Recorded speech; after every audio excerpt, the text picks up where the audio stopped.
Alrighty there guys, this is Alan recording another comprehensive Magic the Gathering Arena Draft video. Today, yeah, we're gonna go back into some more Dominaria. We did do two separate drafts for Core Set 2021 as a break, and now it's time to get back into what's considered the one of the best limited sets, according to experts, for the last decade, I think, or couple of years. I have no idea, but yeah, a lot of pros do praise this set a lot, and I have to say it's actually pretty fun as well. Definitely a very grindy, fun format, and I think every color is very good in this set. White is the worst, but it's still really good. So yeah, let's dive right on in. Maybe we can draft a nice 7-win Dominaria draft.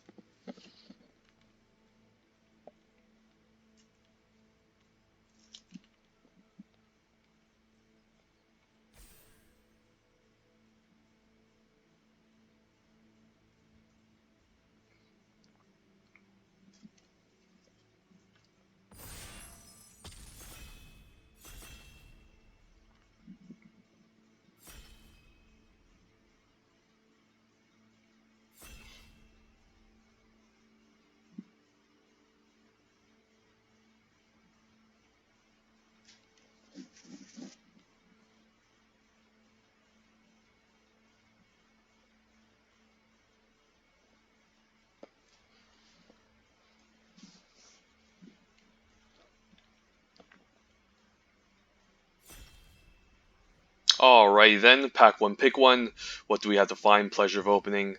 Rada. Rada is very good, although she is gold color, and that's not necessarily what you want to first pick unless it's completely broken. Rada is good, but not broken enough that I want to first pick it as a gold card.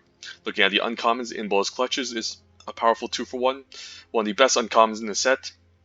And this set is known for its mythic uncommons like In Bolas Clutches, Fight with Fire, Time of Ice, Slimefoot the Stowaway. There's a lot of amazing uncommons, and In Bolas Clutches definitely counts as a first pickable quality card since it's also single color.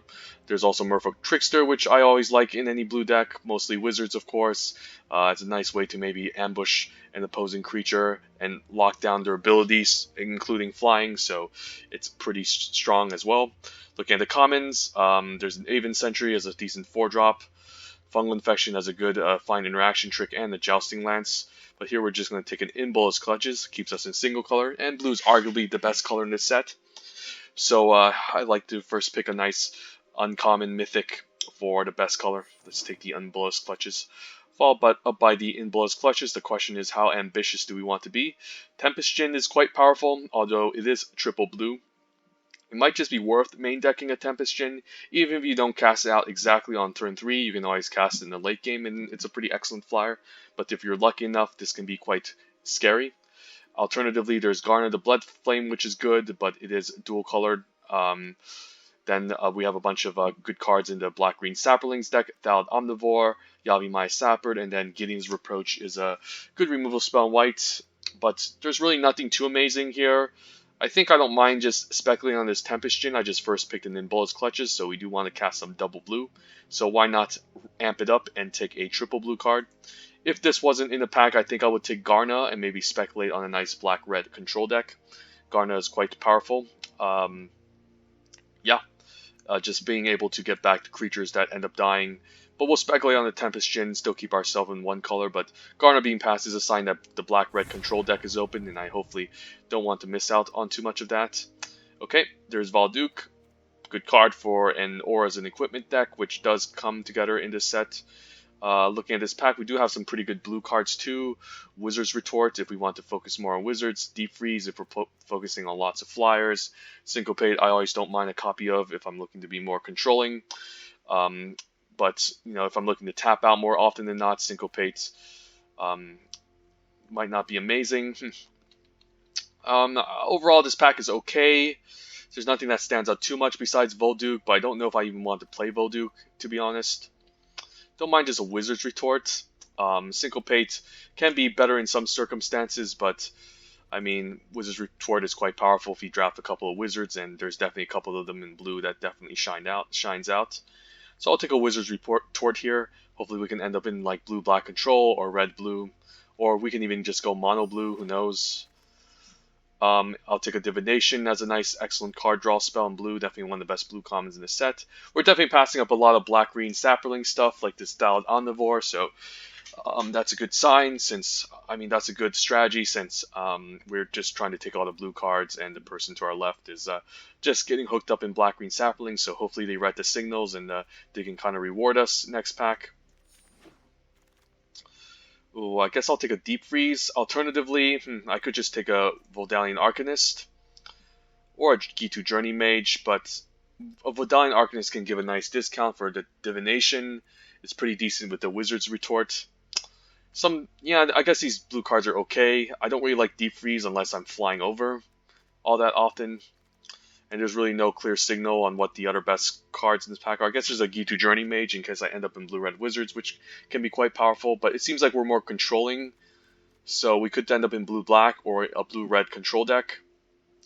We'll take a Vodalian Arcanist, I think is a very important component if we're trying to assemble this. Now we do see a late Llanowar Elves, which does signify something else. Perhaps maybe we're supposed to need some blue-green ramp deck. There is also Soul Salvage I could also speculate on, and we do have a decent setup for a blue-black control deck, perhaps. I do like Soul Salvage, but I think Llanowar Elves is enough better that we take it. So we could just be like some blue-green ramp deck. I don't know. We'll take a Llanowar Elves. I think is enough better than Soul Salvage that we take it. And now we got past the late Baloth Gorger, so it could be signed that blue-green is where we're supposed to be. And in that case, I don't want cards like Vodalian Arcanist or Wizard's Retort. Tempest Djinn is also going to be pretty hard to cast in that deck too. I think I'll just take a Baloth Gorger. It's not an amazing card, but it's a good card. We'll take it here. As a sign that green could be potentially open. This pack kind of sucks. Guess I don't mind like a Pierce the Sky in case I end up in blue-green as a fine way to deal with flyers that green has trouble with, and I'll happily take an Opt. It seems like I really want to be more blue-black or blue-red if I can. So hopefully I don't end up in blue-green because this is kind of awkward. And I could just take a run amok in case I end up in blue-red, but I don't know how aggressive we are. Yeah, the final packs are always really unexciting, but seeing a late Llanowar Elves is a sign that green could be open. Baloth Gorger is also a fine 4-drop that you can always kick.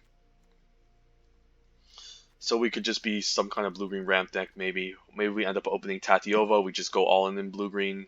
Maybe we pick up enough Skittering Surveyors or land fixing. We can try to attempt this Tempest Djinn or Wizard's Retort, but Wizard's Retort does not seem super amazing in blue-green. Late Thallid Omnivore, I guess I'll take it. It could be a fine 4-drop anyways in blue-black, I guess, but it's not something you really want. Take a dub. Okay, so, even a late Kowar Snapper, so blue was definitely open. I like this with the Arcane Flights or other enchantments you can slap onto it. Alright, in this pack, there's a nice black-green Sapperlings card, there's a Wild Onslaught. Wow, this pack is not amazing. I think pick one, I would take the Spore Crown Thallid, which is mostly a black-green card since you want to focus more on the fungus theme, but in blue-green it can be okay, but not super exciting. You could take a Wild Onslaught if we're looking to go wide, and just essentially just kill the opponent out of nowhere, which is also considered the second best card in this pack.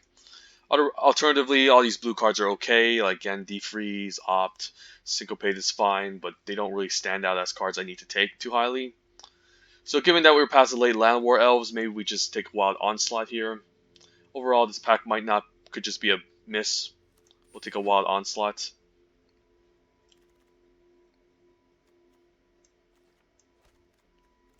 But I do want to kind of be in the Grixis color. Ooh, Rona. But there's also Time of Ice. Rona's very good. Okay, this is a difficult decision. There's also Blessed Light, which is great. Maybe I have to just take the Time of Ice here. So so essentially you can just bring back another historic card, which we currently don't have any, unfortunately. But the late game Mana Sink ability can be quite nice. Just exiling cards and casting them. So it's a really powerful win condition. But we didn't see a lot of black get passed to us in the early pack. So I think we have the sell of a Time of Ice, which is still a strong card, either in a control deck or a aggro deck. And again, we could still be in blue-green, and we prefer maybe the Time of Ice. Rona is very good though, but maybe we just have to take the time of ice here to stay flexible. Torgar is really good, but only in black-green Saprolings. We're not that deck. A lot of excellent white cards too. Seal Away, Pegasus Courser, but we can just take a Cloud Reader Sphinx as a nice, one of the best blue commons in the set, along with Blink of an Eye, Divination, and Academy Journey Mage. But we do have a bit of a gap at 5, so I don't mind taking a Cloud Reader Sphinx. Huh. What is going on?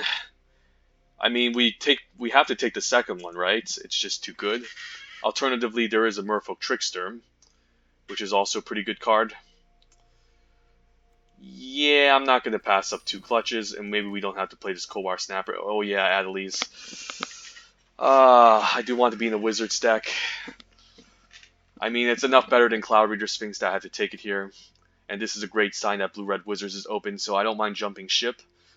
Unfortunately, we don't see any good red cards, but I think this is a risk worth taking. We already have a Cloud Reader Sphinx already, and I think Adeliz is strong enough that we have to take it.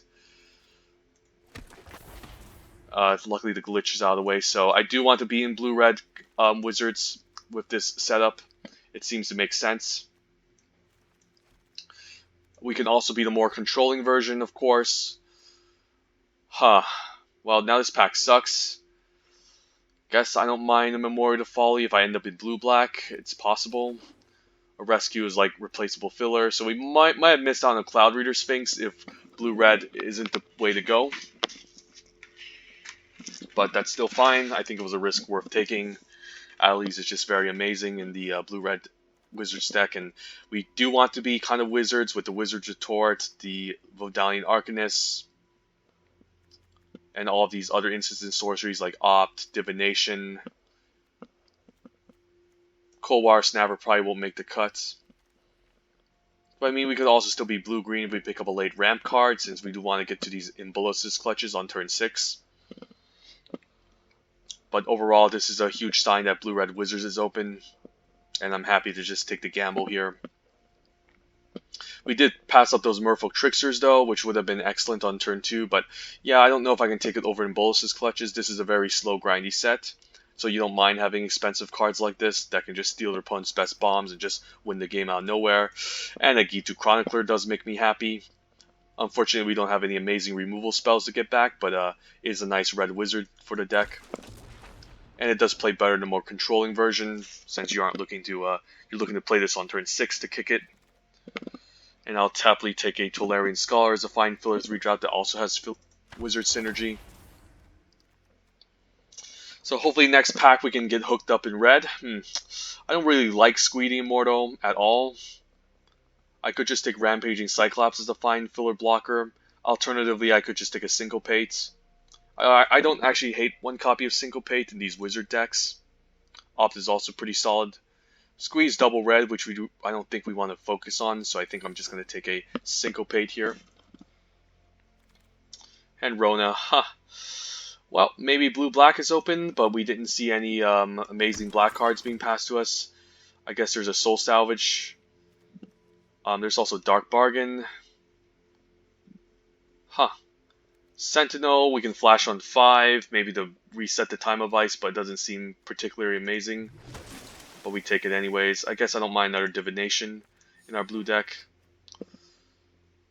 Yeah, I guess that can bounce like the time of ice, but overall it's not very good. And black doesn't seem open, so I don't feel like I'm going to miss out if I don't play Rona. Fire Fist of Death, but it has to be the Wizard's Lightning, I assume. Fire Fist of Death is very powerful, but some other blue-red Wizards drafter is going to be happy taking this. Same with the Shivan Fire. Gotta take the Wizard's Lightning here, it's just too good. It's obviously better than the Shivan Fire, and with the Wizard's synergies, we're going to have a nice discount for it, so take a Wizard's Lightning.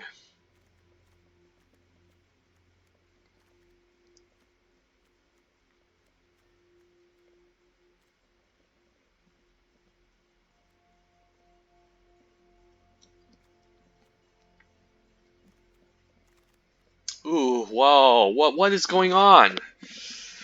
Oh, I think it has to be Adeliz here. Like, I do like Siege Gang Commander a lot. He is a bomb, but Adeliz is just what we're looking to go for. It's cheaper to cast. It's another evasive threat that can help close out the game. Siege Gang is better for a more kind of go wide, grindier red deck. and I would be happy to take it if Adeliz wasn't in his pack, but Adeliz is just too good. We just want to maximize the wizard synergy that we have. But yeah, Goblin, yeah, the Siege Gang Commander would be perfect in his deck, but we just kind of need some excellent 3-drop. We need excellent 3-drop wizards that we can cast to start clocking the opponent, and even the bond is quite powerful. Unfortunately, it doesn't seem like we have any good enter the battlefield effect wizards, but I think it's still the pick here. Just because, I mean, it's still fine. Like if we can kick a Gitu Chronicler late and get 2 spells with it, it's pretty good. Alternatively, there's the Gitu Lava Runner, but I don't think I can take it over Naban Dean of Iteration. But I'm quite happy seeing this in the pack. I guess I don't mind a Gitu Lava Runner. There's also Keldon Raider on 4, but I think the Gitu Lava Runner is what we need. Alternatively, there is a Memorial to Genius as a fine upgrade over the land slot. But I think I know for sure I'm going to be in Blue-Red Wizards now. I don't want to miss out on the Gitu Lava Runner as an excellent 1-drop in this type of deck.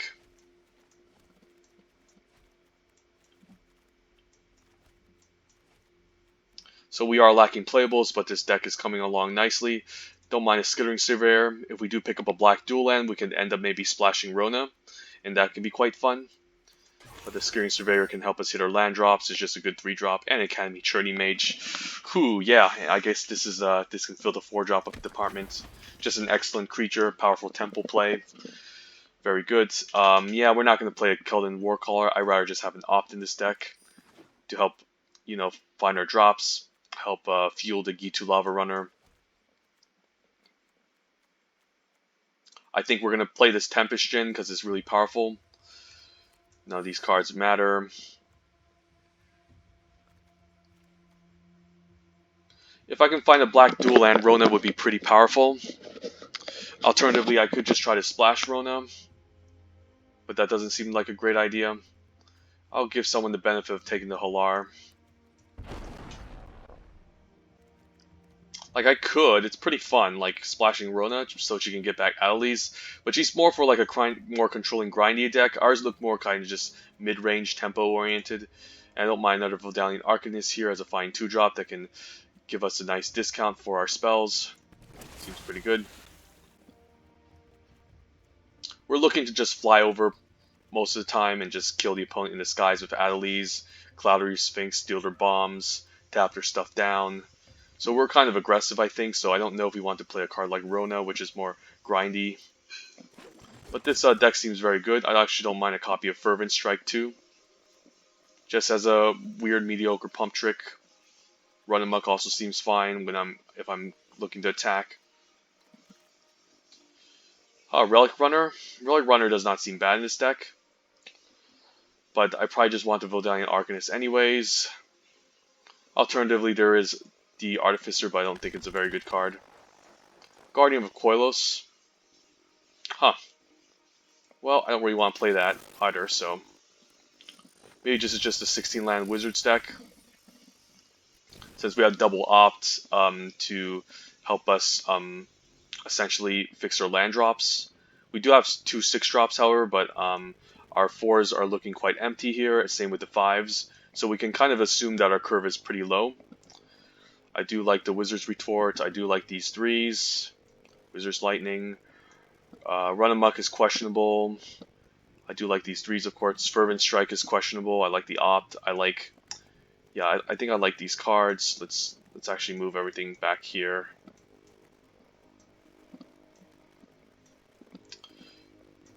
So this is kind of like a curve, 2 6-drops, a 5-drop, couple of 4s. So our curve is really low. Now the question is, how many creatures are we playing? 12? 12 creatures seems about right. Alternatively, I could maybe cut some of these cards for something better, like maybe Rescue can help protect one of our creatures. And they can also bounce back the Academy Journey Mage, and we can recast it. Like, I don't mind having a Rescue just to kind of protect our creatures. I don't really like Fervent Strike. Fervent Strike is for the hyper-aggressive deck. We aren't looking to be very aggressive, I think. We're kind of medium aggressive in a sense, and, Fervent Strike does not seem very good, so we can maybe tech in the Rescue.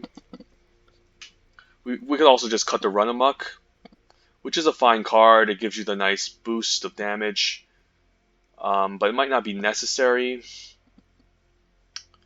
Yeah, I think our 6 drops are stacked with the In Bolas Clutches. We don't need like a Partick Wanderer or like the Snapping Turtle. Alternatively, I can just play the Sentinel of Pearl Trident. It's pretty decent with the Skittering Surveyor and the Time of Ice. Otherwise, outside of it's not really impressive. So we could just run something like this, perhaps. Like, I don't think Relic Runner is very good in this deck, and it's pretty bad lining up against the 3 toughness creatures. I think Relic Runner is more like a white-blue card, where we're looking to play lots of historic things to trigger this. Alternatively, I could just run 17 lands and Tech and Rona, of course. Rona can always get back Adeliz. It can get back the Skittering Surveyor and the Bond, which is only going to be good with Academy Journey Mage and Gitu Chronicler. I don't really need to get back In Bolas Clutches too. And I guess if we're running 16 lands, we don't really have time to use the mana sink with Rona. I can also main deck a Radiating Lightning, which could be a slight improvement over the Run Amok. Because there's a lot of Saplings in this set. Like, Run Amok is fine, but it only works while you're attacking, so I don't really like it. So we could just main deck a Radiating Lightning and call it a day. So something like this, and we are definitely favoring blue. So I guess we're just going to cut a mountain and add in an extra island. I don't think we can afford to go down more than 7 mountains. So since we need to hit Adeliz and all these other red cards, but we are definitely heavy blue.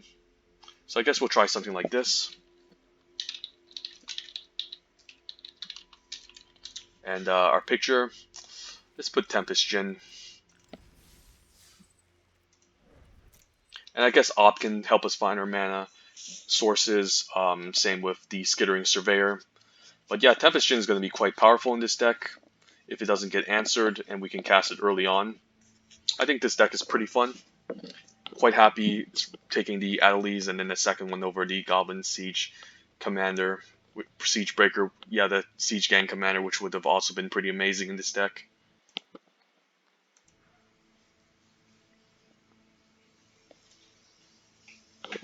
Adeliz, not Adeliz, sorry.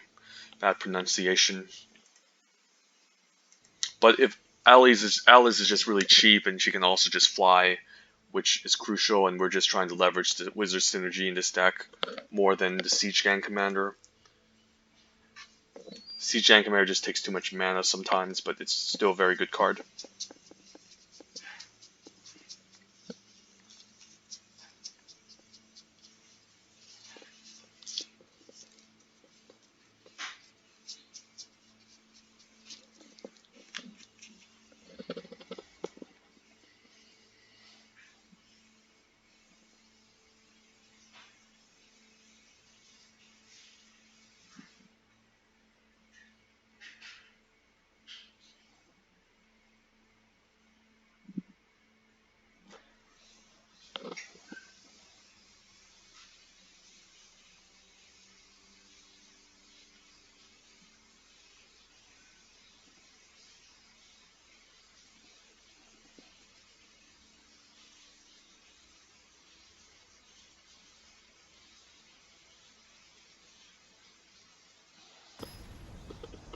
Okay.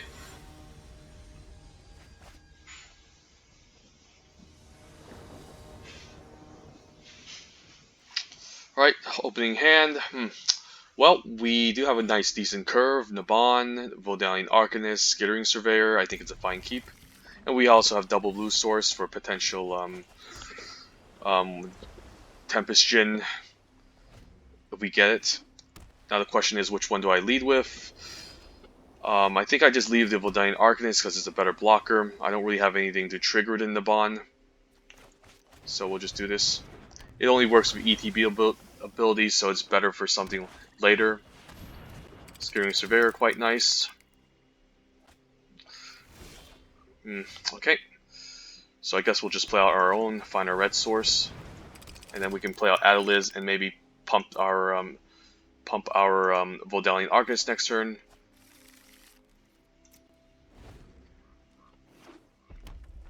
Could be too preemptive. Stronghold Convincer kicked. Okay. So now what? I guess Adeliz is correct. And maybe we can keep up like a rescue. Because I could just save the opt for better pumping effects.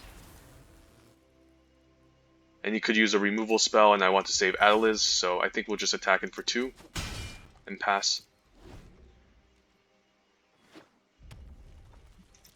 Fine taking 3. And I'm fine just using Op on my turn if I need to. Yep, there we have it. Always be prepared, folks.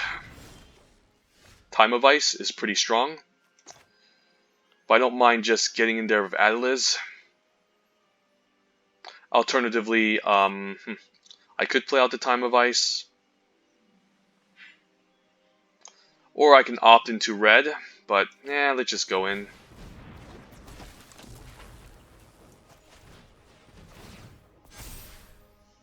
Don't think I need my another blue source. Ooh, In Bolas Clutches, okay. So, guess we can just swing in these 2, get in for 5, which is pretty powerful. And then we can always steal his bomb or whatnot with the In Bolas Clutches. Yep. And then we can Time of Ice this, perhaps. Pharaoh Abomination. Do I want to steal that if I get a land drop? I guess I don't mind just Time of Icing it. It doesn't seem amazingly impressive.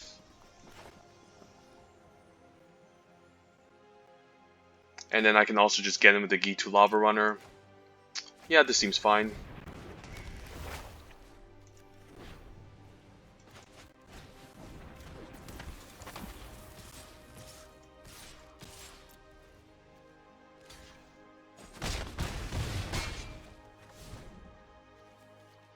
Hopefully there's no kicked Caligo Skin Witch. Okay, there goes Naban, but he knows about the In Bolas Clutches. And the opponent just concedes, okay.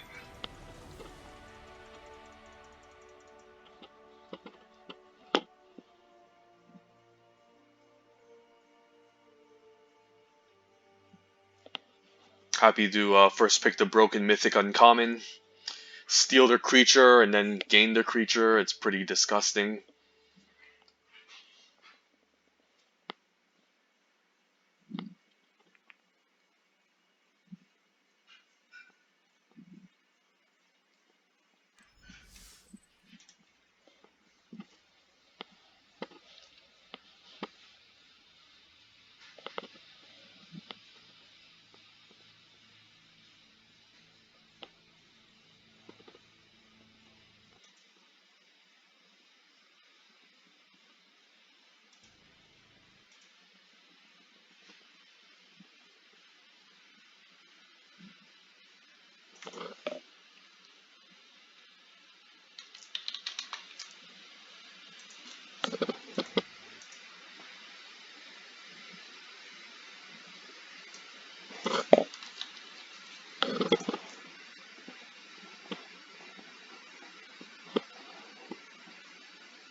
Right, 2-minute mark, no one wants to draft Dominaria.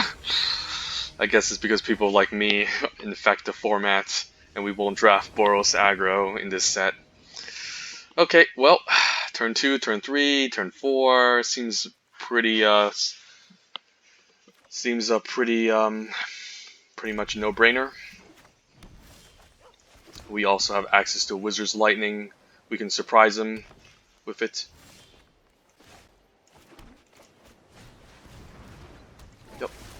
gotta greet the opponent.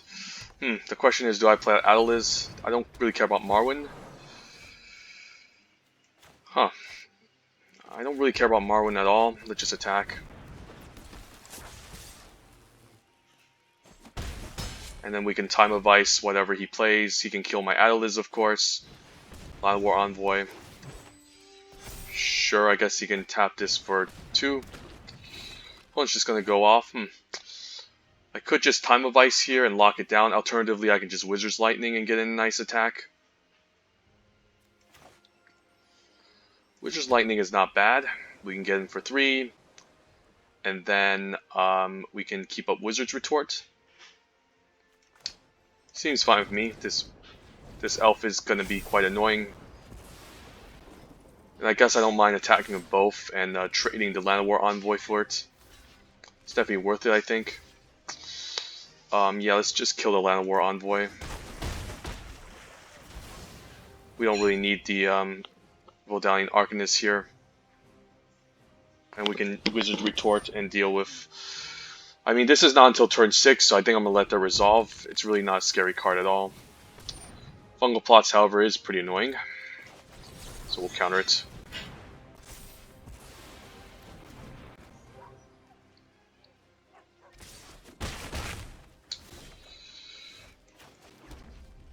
Do I really want to Time of Ice this? Not really. I just wanted to start swinging in. I wanted to play something juicy for me to steal. Vicious Offering. Soul Salvage, okay. Guess I can just Radiant Lightning here.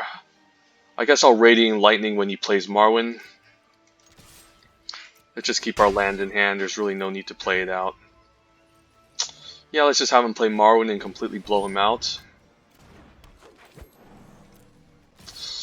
Yeah, main deck Radiant Lightning feels so good. So yeah, I think it's just game over. I'll just play out my Academy Journey Mage.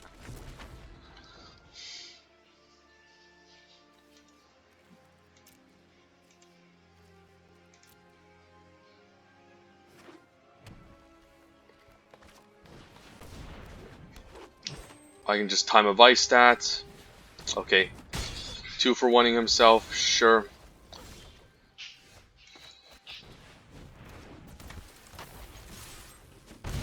Yep. This deck is disgusting.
I don't know why they are pairing rank 11 mythics with bronze and gold players.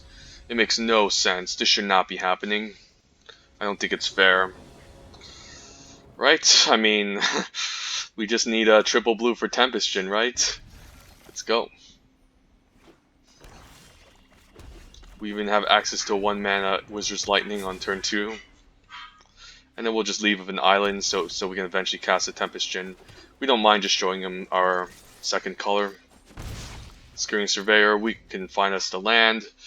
Alternatively, we can play out the Adeliz next turn and get him for 2. Do I really want him drawing cards? Guess I don't mind him drawing cards. I could play out Adeliz. Alternatively, I can just play out Adeliz next turn and use Wizard's Lightning. I think I'm just going to use the Scurrying Surveyor this turn. It is a bit of a slow approach, but I do need to find my islands for Tempest Gen eventually, so... I actually don't mind him attacking here and helping me draw, so... Alright, it benefits both of us. I don't really want the Wizard's Lightning this too. Alternatively, maybe he could have a better deck than mine. I guess I'll just shock that and I can get him for a ton of damage. So, yeah, I think we just do it just to get into damage. Hopefully no rescue. But this is a lot of damage, so I'm going to do it. He can attack me back and draw cards, but that's also helping me. So this effect is symmetrical, so it might sometimes it's not best to do it. Cloud Reader Sphinx, pretty good. We'll steal that on turn 6, I think. So I can't really get past the Cloud Reader Sphinx, so I do need to maybe try something else this turn. Like playing out the Tempest Gen. Alternatively, I could Divination, but I do have land 6 lined up, so let's just play out the Tempest Gen. And then we'll just pass the turn. We can maybe steal his flyer, and then maybe we can attack with all or something. Another Cloud Reader Sphinx. Okay, so it's not over yet. The question is, do I even want to steal it?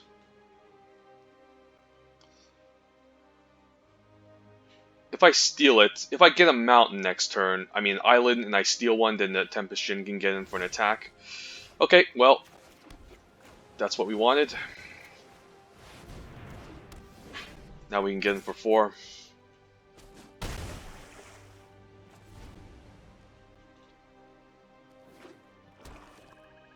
Pretty broken card, but I guess there's always, you can always main deck enchantment or enchantment based removal, but you don't really want to put that as a high emphasis when you draft. Okay, we could always rescue. Do we want to rescue to pump the team? I think we don't mind just kicking the G2 Chronicler and getting the Wizard's Lightning back, or we can just Divination. If I Divination and I get something good, then I can pump Adeliz maybe, and I don't know. I don't even know what I'm saying. Let's just draw some cards, and then our Divination. That's really good. So I can now play out my Mountain, keep up 1 blue for Divination, and essentially I can just move to combat. I can also just attack with a 4/4, and if he blocks the Snapping Turtle, I can rescue the Skittering Surveyor. Because he's double blocking, so I guess I don't mind just killing the Howling Golem then, and I don't need and I can keep up the rescue. I guess I don't mind the Opt now for lethal. Yeah, we'll keep another Opt on top. Yeah, this deck is insane. Holy crap.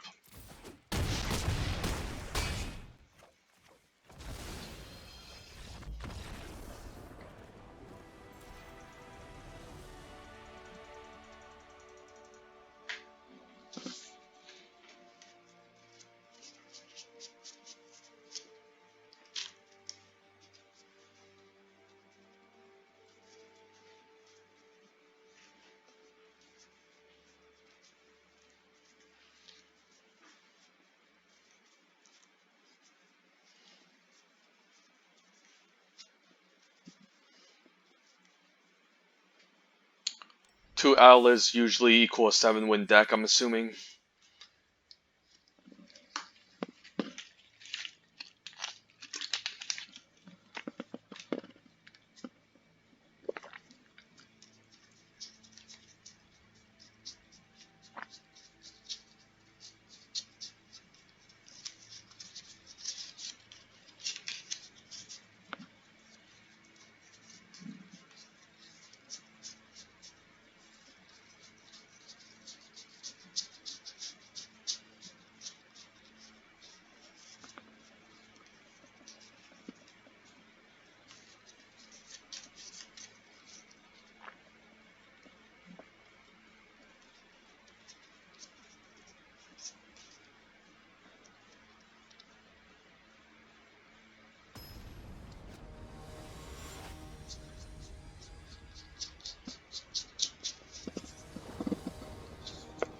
Alright, finally a diamond rank player. I mean, this is an amazing hand, but it's keepable. We're on the play. I think I'll try it. Once I get my 3 islands, Tempest Djinn can be quite good. But we'll just keep playing our islands, and hopefully we can get our 3rd one. If not, we always have Divination. We can syncopate for 1 if he plays on Mesa Unicorn. And he did. It's like I know what he's about to play. That can go. Definitely do not want to see a Mesa Unicorn. Ooh, an island. Good. So maybe we can set up a Wizard's Retort next turn, or Time of Ice something, but I don't really want Time of Ice if I don't have anything. Okay, island is good. Think I'll keep up the Wizard's Retort. I don't really see a reason for playing it. For playing the Vodalian Arcanist, it's not really going to accomplish anything. So we'll just pass. Keep up the Wizard's Retort.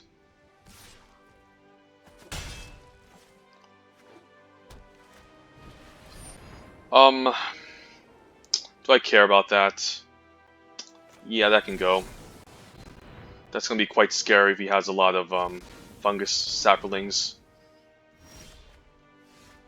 I can play out the Vodalian Arcanist, I can opt, or I can just play out the Tempest Djinn, which is a little bit harder to cast, so I might as well play it. And maybe I can force a Blessed Light from him.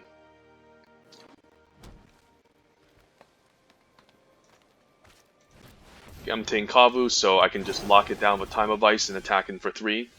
Doesn't seem bad. So this costs 4. Definitely want to play out the island. Yeah, we can double spell. That's quite nice. And then we can play out the Vodalian Arcanist for more wizard shenanigans.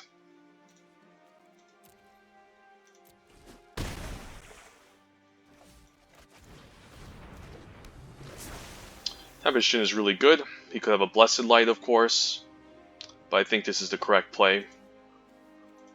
Could have invoked the Divine. Like, it's totally possible.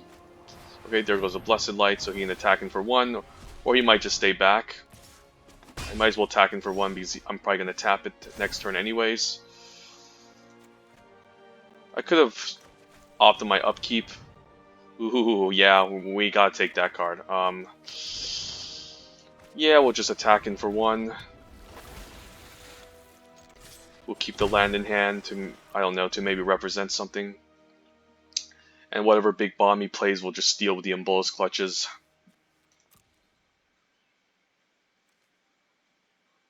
So essentially this will reset everything. So I can get him for 2, and then if he recasts his creatures, I'm just going to steal them. I'm fine playing out a land. Who knows, I might have the Wizard's Lightning and In Bolas Clutches. If he wants to kick out the Untamed Kavu, I'll just steal it. I'm just hoping he taps out for his biggest creature. Okay, that's quite good. Mesa Unicorn's annoying. I still think I steal the Untamed Kavu. And then we'll just stay back. We're flooding a bit, but hopefully we can pick up some more top end. And we can always double block the Mesa Unicorn if he destroys the Untamed Kavu. And I like how this also has Vigilance, so it's quite good. Gideon's Reproach would suck though. May I just keep this back? You could have a Gideon's Reproach. Ooh. I guess I don't mind getting back a Divination. Alternatively, I could have kept up Wizard's Retort.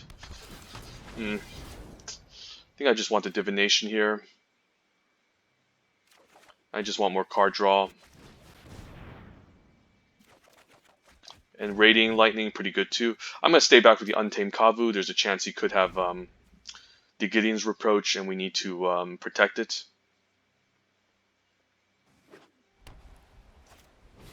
Jousting Lance with the Mesa Unicorn is quite annoying. Okay, he's just going to attack, gain some life. Okay, so he's going to try to race us. Sure. We do need to bounce the Mesa Unicorn back, perhaps.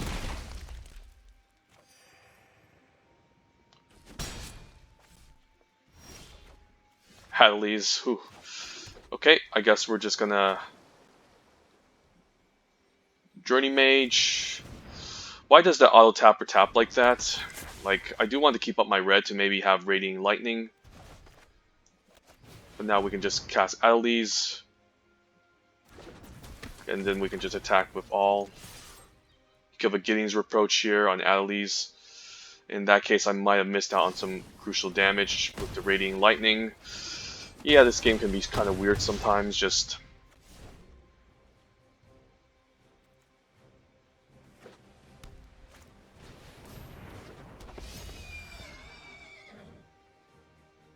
This is only going to get first strike on his turn when he attacks. So I might as well just attack in with everyone, and then if you do the blocks, we can use Radiant Lightning to finish everything off. So yeah, let's just go for it. Only when he's attacking, right? So it's not that broken. It's pretty broken if I don't have good... if I'm not... Yeah, I don't mind these, this. Give a Gideon's Reproach, we'll see. One final Gideon's Reproach. Gift of Growth, okay. We're Radiant Lightning anyways, face. Just a deal to Mesa Unicorn. Okay. At least the Mesa Unicorn is gone, and then we can start. And he has to stay back the Pegasus Courser, otherwise we have him. Guess I don't mind just trading for the Pegasus Courser here. Actually, yeah, I don't mind. We'll just attack with all. He's going for the conservative approach, okay. We have him down at 1.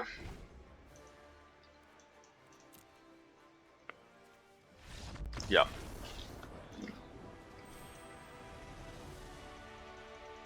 Always have to remember that the Jousting Lance is only first strike on your turn. So I keep forgetting that. I always think that they have first strike on on my turn as well. So you kind of have to be aggressive to kind of out-aggro the Jousting Lance players.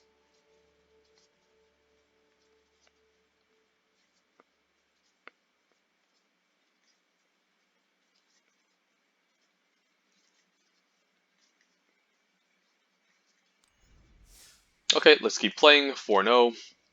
Pretty broken deck. Double Adeliz is already kind of pretty much game over with this type of broken deck with all the ops and removal spells and bounce shenanigans and Time of Ice, etc. If only Adeliz triggered from sagas and any non-creature spells, she'd be more broken than she was now, but yeah, I would first pick Adeliz over Eviscerate, definitely, and Shivan Fire.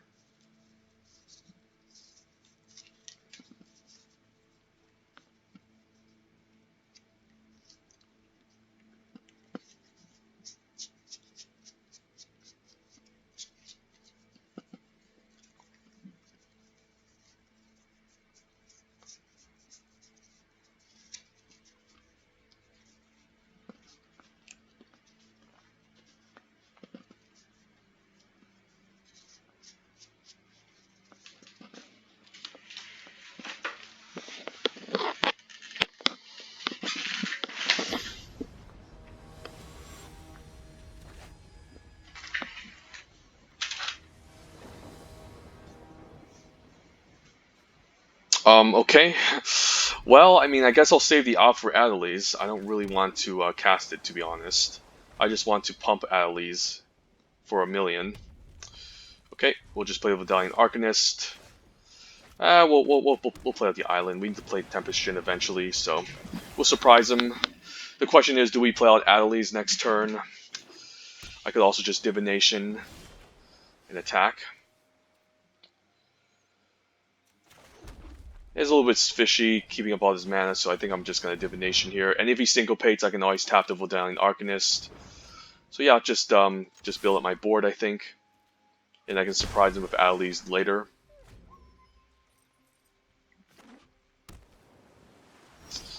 Could see a counterspell. So now what?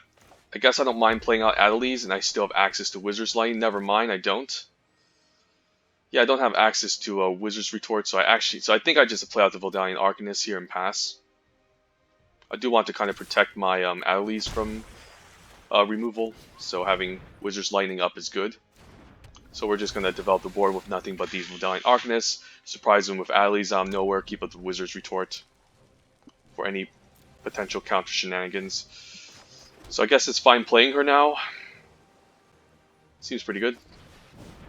And then we can keep up the Wizard's Retort.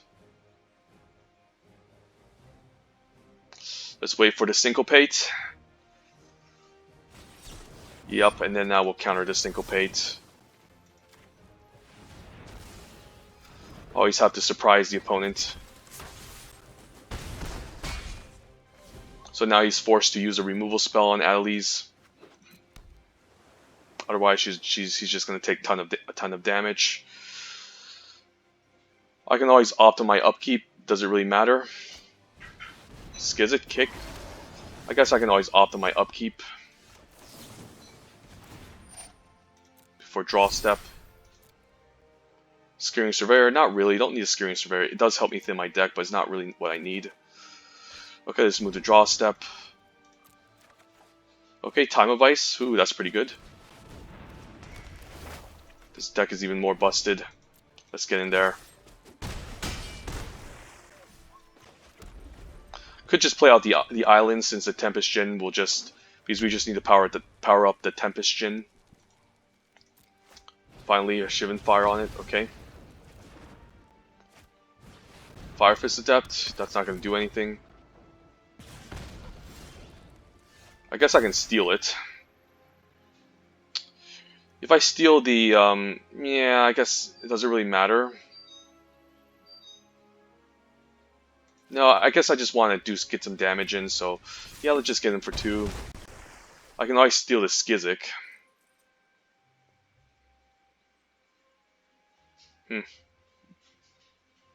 Guess I'll just steal whatever untapped creature he has, so we're just going to pass. He's obviously going to play a blocker, perhaps, and we can steal it instead. No, I don't really want to steal the Medallion Arcanist. I guess that's going to put a halt to our progress. Ooh, Cloud Reaver Sphinx is quite nice. So we can just attack in for 1, I think. Play out the Cloud Reaver Sphinx. And hope he doesn't have a counter spell. That resolved quite quickly. Ooh, Academy Journey Mage. Don't mind Academy Journey Mage.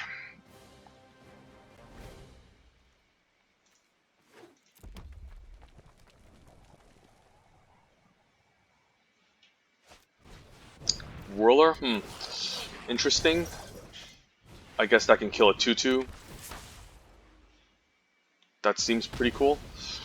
I could just Clutches here. Steal the 3/3. I don't mind just stealing the 3/3 as first strike. Seems pretty good.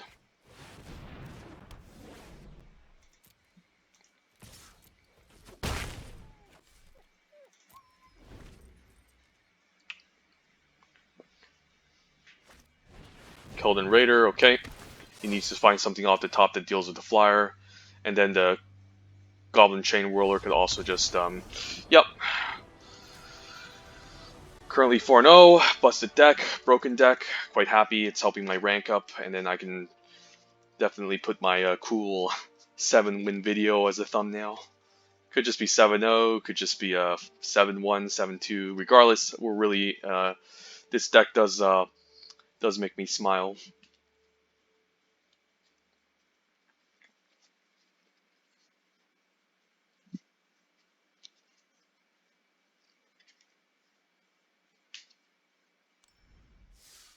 Right, 5-0, let's keep playing.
Okay, this is our sixth victim, right? Okay, yeah, I'm fine with this. I don't really want to play the Gitu Chronicler on turn 2. I might actually just do it, depending on if I pick up an Opt. If I pick up an Opt, I'll probably play it just to have some sort of board presence, but we'll see. Alright, do I want to play it? I don't really have any ways to opt it, so I think we'll just pass, keep the Syncopate. Okay, well, I guess I'll get in with Adeliz, and hopefully he doesn't have a removal spell for her. Alternatively, I can play out land next turn, play out Adeliz. No, I don't have blue mana, so I can't opt. I have to get in with her. Hopefully no Vicious Offering. Probably has a Vicious Offering. Or Gideon's Reproach. Guess I'll just stay back. Could have a Gideon's Reproach here. And I need to Syncopate it, perhaps, during the turn I'm about to attack. Okay, let's just move the attacks.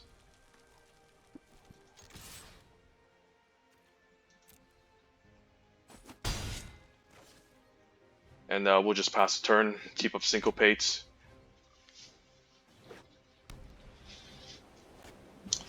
Yup. So I'm quite happy playing around it.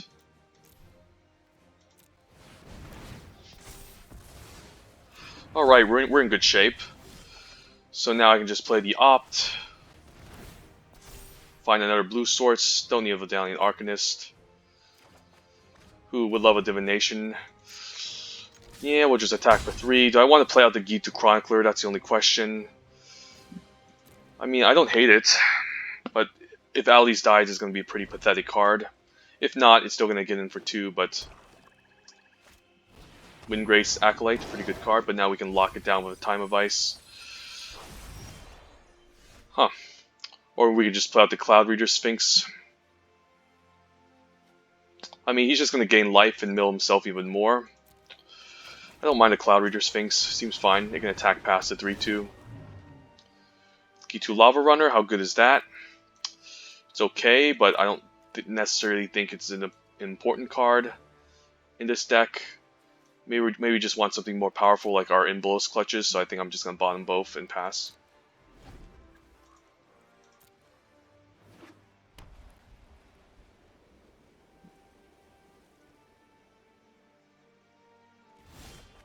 So I don't mind playing out land. I think we'll just attack with the 3-4, and if he uses a Gideon's Reproach, we will counter it.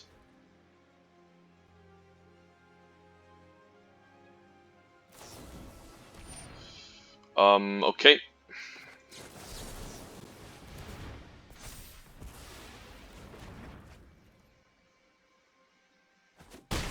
Okay. Yeah, let's just Time of Ice this, and then next turn we can start getting in for more. He could have Invoke the Divine, but the trigger is still on the stack, so it's going to tap. Well, actually, well, funny. Okay, so it's just going to untap next turn. Funny enough, okay. So we might have to just kick the Gitu Chronicler to get something good. The Bond's pretty insane. Let's just Divination here. And then we can Naban into Gitu Chronicler. Guess I'll just attack with the 3-4. And if he kills it, then he's just wasting more removal. Okay. Now we can play out Naban, kick the Gitu Chronicler, get 2 spells. So it's even more broken.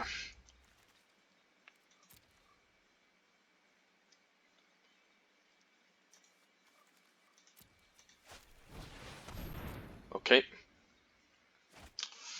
Don't mind getting back a Wizard's Retort and perhaps the Divination.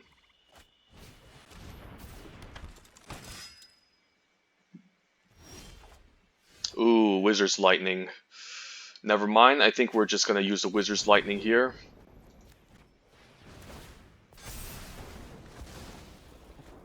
Now the question is, how greedy do we get?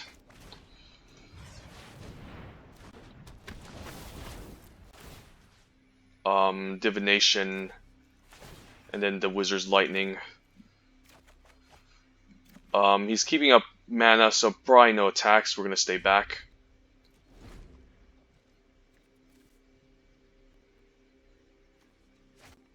Yep. Okay, we might have missed out on an attack here. Okay, there's a second Adeliz in this deck, so maybe we can find that and hopefully close out the game. Alternatively, there is a Academy Journey Mage. It's not going to do a lot of damage though, so I think we just Divination first. Who we found our Adeliz. Okay, I don't mind just playing her out and then using the Wizard's Lightning. I mean, just attacking him for 2. Yeah, I might as well attack him for 2. He didn't seem to have anything besides the Eviscerate last turn. Danita, okay. Well, we can just bounce both of them back. Yeah, we'll just bounce both of them back, and then we have access to the Wizard's Lightning next turn. Or I can just Wizard's Lightning its face. Yeah, we'll just stay back, since also the Academy Journey Mage can attack next turn. Yeah, this deck is pretty broken.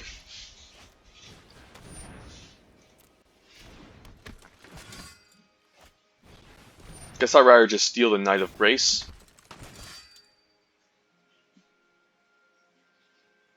Because he does have black permanence. I guess this also has Vigilance. But this can become a 3-2 while the other one can't. Okay, yeah, this is going to be a pretty gross turn of events.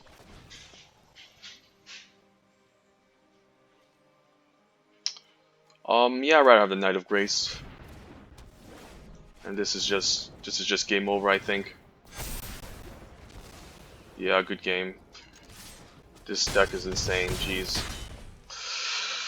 Alright, 6-0. I don't know what to say. So we're number 7 Mythic. It's probably going to go down in a couple of days since I'm just getting this one. I'm just been drafting all day and essentially you just need to get there early to Mythic and you're number 7. It doesn't mean that just because I'm number 7 doesn't mean I'm always number 7. I just managed to get there early, but the more people who get into Mythic, the more my rank will lower. So I might as well just savor the enjoyment right now.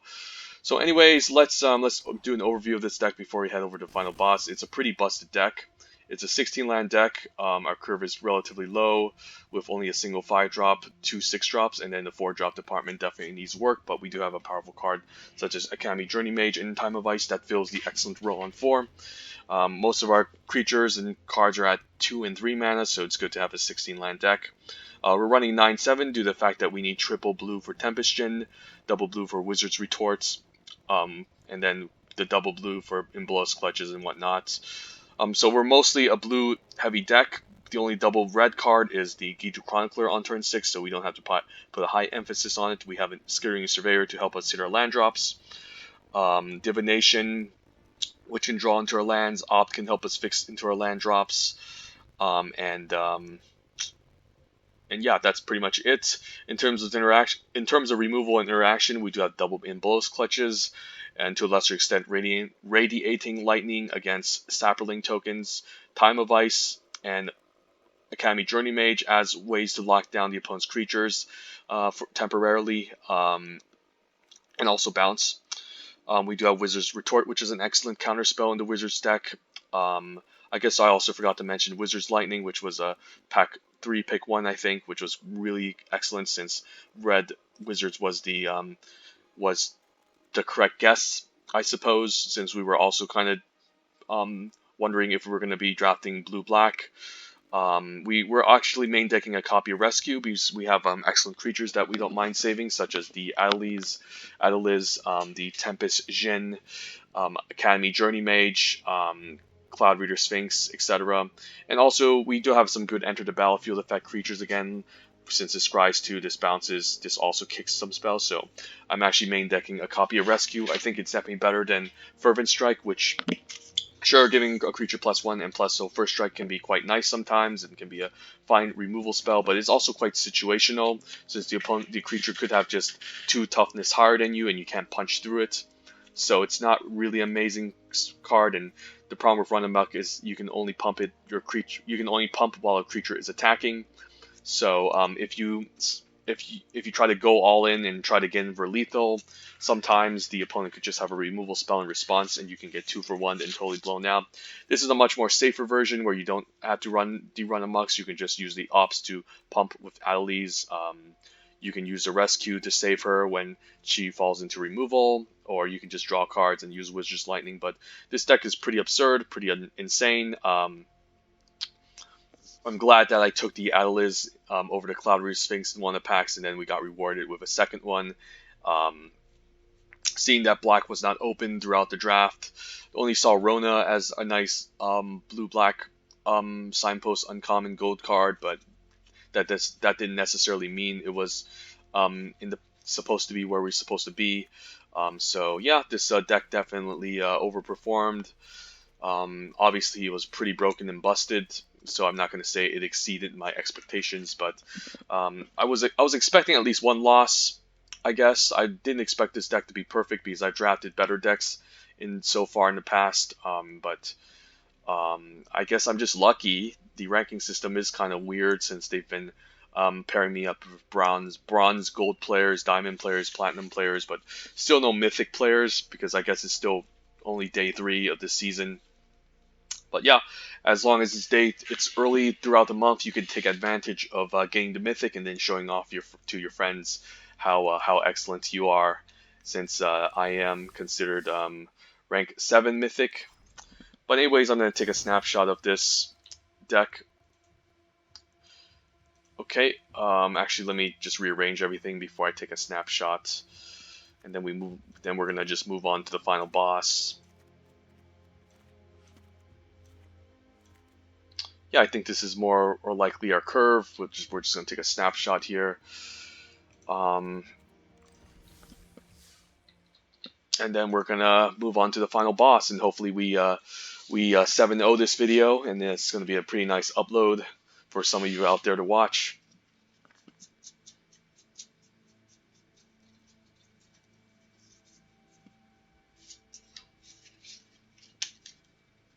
So maybe Blue-Red Wizards is the best archetype, I'm assuming. Black-Green Saplings is very good, but I find it very slow. So if you're facing against like a very aggressive white deck with lots of Mace of Unicorns and the first striking Jousting Lance, you're in trouble. But the good thing about Wizards is that there's lots of removal, there's lots of bounce, and lots of interaction to disrupt the opponent. Black-Green is more slower, of course. You have access to Eviscerate. I guess Cast Down to a lesser extent, but it's an uncommon. But most of the time, you're just trying to generate saplings, go wide, use the Wild Onslaught, and kill the opponent out of nowhere. But it's really slow. It's really grindy. It's still a very good archetype, but I think Blue-Red Wizards might just be the best, given that this video has definitely shown the power level of what it can do.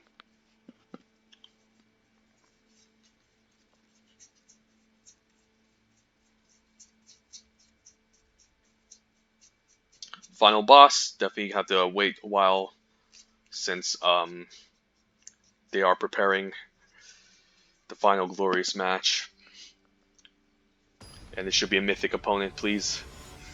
And it's not a mythic opponent. Okay, well, if it's not a mythic opponent, then maybe this is just going to be a landslide. Okay, I do need my double blue, but I'm on the play. I think this is worth keeping. He could run me over with aggro. We'll see. The final boss should be an aggro opponent with lots of Mesa Unicorns, I'm assuming. Or a mirror match. It's either one of those. If it's a Saplings deck, I do have a Radiant Lightning lined up for him, so that wouldn't be too fair. Okay, we're doing it. We just need another island down on turn 3, and we can play it instead of the Skittering Surveyor. Are we doing it? Give me my island. Okay, Calico Skin Witch. Wow. Wow, that's perfect. Next turn we can Skittering Surveyor, play out the island, and then this is going to become a 4-4. I can also Radiant Lightning here to just kill the Land War Elves. How cheeky are we going to be? Let's just play out Adeliz. Let's just kill him quickly before before we give him enough time to for him to assemble his Saproling combos. Could see a Vicious Offering here, getting rid of our Tempest Djinn, of course. Slimefoot. but we can just kill off the Sapperling tokens from Slimefoot. Let's just play out the Cloud Reader Sphinx and just kill him quickly in the air. Don't think I need G2 Lava Runner, don't think I need Mountain, I think this is fine. I guess we're going to shuffle our deck anyways with the Scaring Surveyor, so I don't know if it even matters. This is literally just a 2-turn clock at this point. Final boss, Black-Green Sapperlings, okay. The second best archetype, and there we go. Final boss explodes. And there you have it. This is so absurd. This is an absolutely dumb, absurd draft. I don't know if I deserve this. Maybe I do. I mean, I've been uploading over 100 draft videos. About time I get to show off rank 7 Mythic. About time I get to show off my top 10s. And it's about time I get a 7-0 video. So, that wasn't even the game. That was just a slaughter. Oh my god. So, yeah. Usually I don't like monocolor cards like the Tempest Djinn being double blue, but if you can play them, then they can be really powerful. And if you're heavily committed to that color as your primary color, they're definitely very powerful. So this is going to definitely be the thumbnail, and let's claim our prize. Rank 7 Mythic, and let's pretend we're drafting Dominaria, pack 1, pick 1. What do we have the fine pleasure of opening? Evra's okay. White is the worst color. It's a good curve topper because it can gain you life. But if you're low on life, this is not going to be good. But this could also be kind of dangerous, so to speak. Let's say you activate Evra's ability and you have a high life total. The opponent has a lot of mana open. They can simply just respond to the activated ability with perhaps like an instant speed bounce trick or removal spell, and then your life total will unfortunately be at 4. Other than that, you know, a 6 mana 4/4 lifelinker is okay. It's still a decent buy that can help stabilize. If this was 5 mana, I think it would be a way better card and a much more first pickable card. But you know, it's fine. I don't mind playing this if I'm already drafting whites and I can use a decent curve topper. But overall, it's kind of expensive for what it does, and it's kind of dangerous against instant speed. But if you're able to, you know, make it to the late game, and you know for sure that it's a low likely chance that your opponent has any instant speed ways to interact with Evra, she can be quite strong. So yeah, Evra is fine, but I don't know if it's first pickable. I mean, same argument like Urgoros, he's 6 mana for 4/3 flying. Not very impressive stat line. Usually the 5 mana Windgrace Acolyte on turn 5, the one that mills 3 cards and gains you 3 life, is one that you prefer to be playing over Urgoros, since it can also synergize with some graveyard recursion, and it's at 5 mana instead of 6. And 3 toughness, you know, can get answered pretty easily. So Urgoros kind of feels, it's kind of in the same category as Evra in the sense where I guess Urgoros isn't as dangerous since you're not gonna doesn't have an activated ability to pump the life total, but it's still quite expensive. It's still kind of clunky, but it's a good card. I wouldn't mind playing it, but I think I would take Blink of an Eye here, pack 1, pick 1. As you saw in our first video, Blue-Red Wizards is the best archetype in the set. You kind of want to lean, I mean, yeah, you kind of want to lean towards the Blue-Red Wizards deck, and also I'm convinced that blue is the best color. Black is probably the second best color in this set, but blue definitely overperforms and shines, so I wouldn't mind taking a Blink of an Eye, pack 1, pick 1 over the rest of these other cards. Definitely Thought's also pretty good. So, but I'll take a Blink of an Eye. Right, in this pack, yeah, I'll take a Cloud Reader Sphinx over Evra. Am I crazy taking it over rare? I don't think so. I don't think Evra is super amazing. 6 mana is again a lot. It is dangerous. And let's say you do activate this ability, you exchange your life total, your life turns to 4, Evra connects, okay, then you gain a bunch of life. I guess that's quite good, of course, but then you don't really want to activate the ability again, or else your life will go back to 4. I don't know, Evra's good, but I don't really want to first pick it. I think I'll take a Cloud Reader Sphinx. Blue's the best color. This is an excellent common. It's cheap. 5 mana helps you scry to improve your draw steps. Other good commons include Pegasus Courser. Baird is okay, but I would definitely take Evra and Pegasus Courser over it. I would probably take Evra over Pegasus Courser though, but I think I would take Cloud Reader Sphinx over it.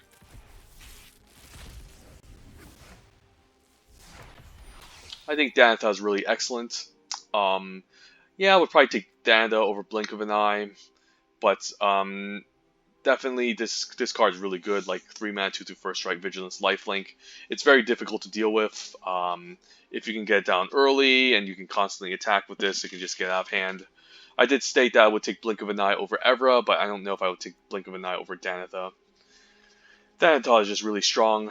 I mean, Blink of an Eye is close, I think, in power level, but Danitha, if she just goes unanswered, then yeah, she can just win the game by just gaining a bunch of life and everything. But I guess the 2 toughness can get blanked by 3 toughness, so you kind of want some auras and equipments to enhance Danitha, but she's a pretty strong card. Yeah, maybe I would take Blink of an Eye over Danitha, given how white is the worst color.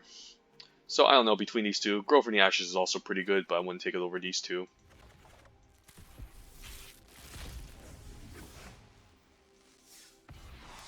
And I'll take a Knight of Malice. This pack sucks.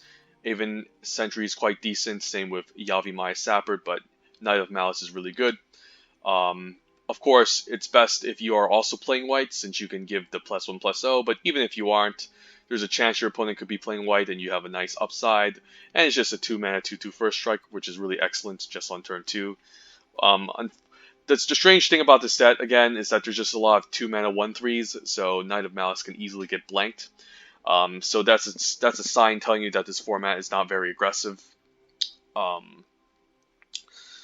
Unless you're going over the top with flyers and blue-red wizards, just like what we did. But overall, Knight is good, but sometimes it just doesn't get there because of the 2/3 toughness blockers. But it's good to pair white with this, so you know, pretty good card.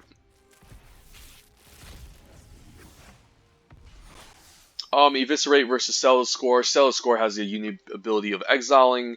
It's also double black, so a little bit more difficult to cast.